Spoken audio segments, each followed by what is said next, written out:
শতরূপে সারদা এই গ্রন্থ থেকে পাঠ চলছিল। বিষয় ছিল সংঘজননী। এই সংঘজননীর শেষ অংশটি এবার পাঠ করছি।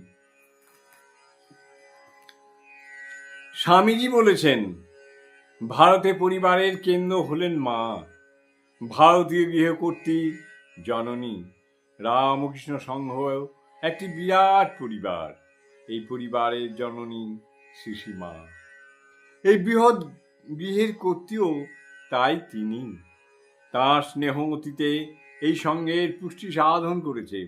তাঁর সাধনা ও সিদ্ধি একে নির্দিষ্ট পথে পরিচালিত করেছে।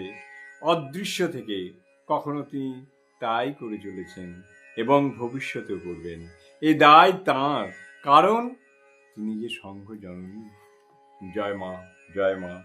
জননীং শারদাং দেবীং রামকৃষ্ণং জগদ্গুরুং পাদ পদ্মে তয়ো সেত্বা প্রণমামি মুহুর্মুহু, প্রণমামি মুহুর্মুহু, প্রণমামি মুহুর্মুহু।